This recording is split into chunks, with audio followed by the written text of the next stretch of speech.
I found an interesting breakdown on the whole Amy and Katie Joy situation over on Twitter, and so I wanted to share it. This comes courtesy of Jennifer Beachy, GenB76. Watching the Amy Katie Joy relationship implode has been interesting. My thoughts and opinions are below. This is my impression if you apply the cycle of ABUSC to this situation. I am not saying Amy has not been problematic, but this is a big picture scenario. Hashtag WOACB, hashtag Katie Joy. Cycle of ABUSC, Katie Joy / Amy King. 1. Gaining trust. Katie interviews Amy, a woman from a small town who has been manipulated by her extended family. She was unwittingly tied to a family where the son, his sisters. These are people Amy loves. It was probably confusing. From what Amy has said, she has fond memories, enjoyed her time on the show. Now the family is under fire and she is learning the hard truth. She is likely hurt, confused, and upset. She is vulnerable, and this is when she encounters Katie Joy. 2. Katie Joy interviews her. Amy sets boundaries. Katie tried pushing them, but meets resistance, so she moves to a controversial topic. Disguised as not talking about the Duggars directly, blanket training. Amy is likely not aware Katie has made blanket training number one criticism of her family. Katie knows Amy speaking out against it in general will appear as she is speaking out against her family. This is manipulation. 3. Katie posts the interview and says Jim Bob sees it and gets mad, calling Deanna and demanding Amy take it down, referencing the NDA and learning to sue them. This is scary, no matter what. Amy calls Katie and asks her to have the video removed and explains why. Katie tried to manipulate her to change her mind, encouraging her to leave it up, saying it won't hold up in court, but still is wanting Amy to take that chance, which could only cost Amy. Both financially and emotionally, Amy persists and Katie makes herself the savior and says she respects Amy and will take it down. She manipulated her into trusting her again. 4. The trust grows as Katie continues to manipulate Amy. Katie presents herself as someone who wants to end ABUSC within the IBLP. Amy agreed with her and starts to feel comfortable. Katie begins constantly referencing Amy. She is texting her and calling her, claiming her in a sense. She tells all of us they are good friends and champions everything Amy says. She love bombs her and it served a secondary purpose. Amy can never speak to someone else as she likely feels it would hurt Katie. Amy is told by Katie that the detractors are just jealous haters and leaves out that her detractors have been around long before this point. Katie is the victim. She is being targeted by trolls unfairly. Amy feels sorry for her. It ends up in Amy believing the lies, feeling loved and supported, and isolated from others.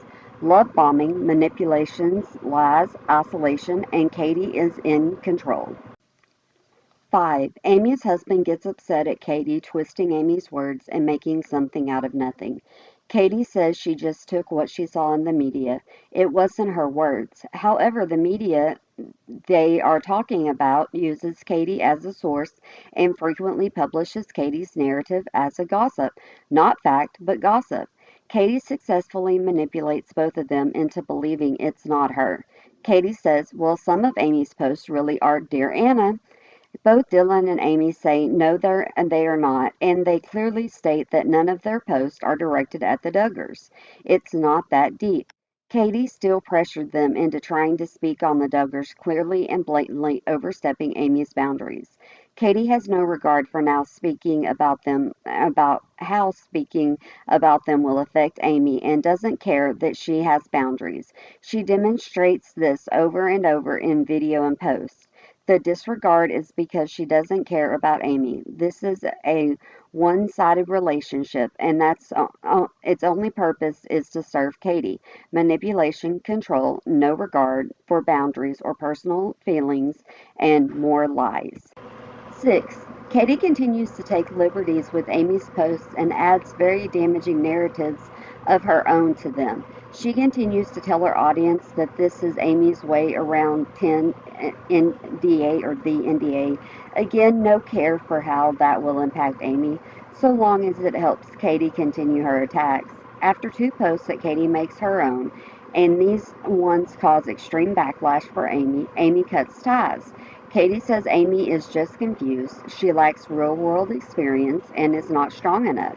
After all, Amy posted these things. Katie just shared them and added her opinion, but it's really on Amy for posting this stuff in the first place.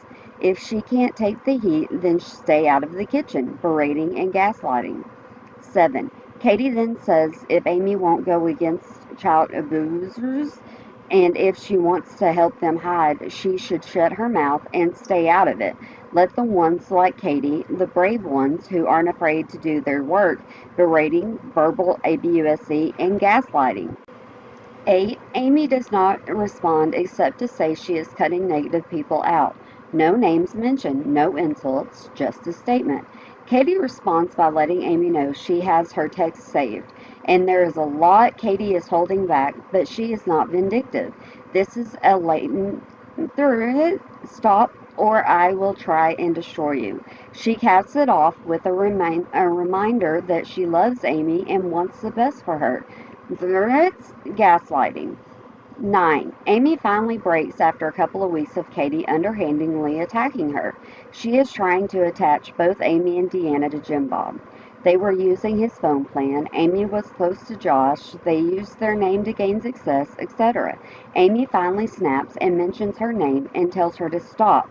She also responds in Ronell's video using her own voice and words. 10. Less than 10 hours later, Katie is on IG Live calling Amy a homophobe, saying she knew about the ABUSC and did nothing. It goes on and on. She is fully attacking her now for going against her. She is attacking her character, her livelihood, and saying she forced Katie to remove videos to protect her family.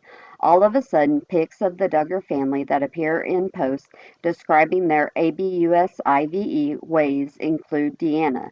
She said Amy is more connected to Jim Bob than Jill and Derek. Katie said, it's just a family picture I found that happened to have Deanna in it, acting like no one can see through her, not even Amy. More manipulation, blatant attacks, accusations of homophobia, and gaslighting. And finally, we have number 11. Katie fits the role of classic ABUSCER. We have many of the characteristics of an ABUSER and ABUSC in the paragraphs. There is love bombing, targeting a vulnerable individual, gaining trust, isolation, manipulation, gaslighting, and verbal ABUSE. Katie is ABUSIVE to people she calls friends. She is ABUSIVE to her subs and anyone who doesn't follow her narrative. She calls her subs names, accuses her detractors of being ABUSERS themselves, homophobic, racist, and supportive of child ABUSE. She attacks people's intelligence. She manipulates her subs into believing her narrative. She controls the narrative by blocking even people who have never interacted with her but maybe happen to follow someone she hates.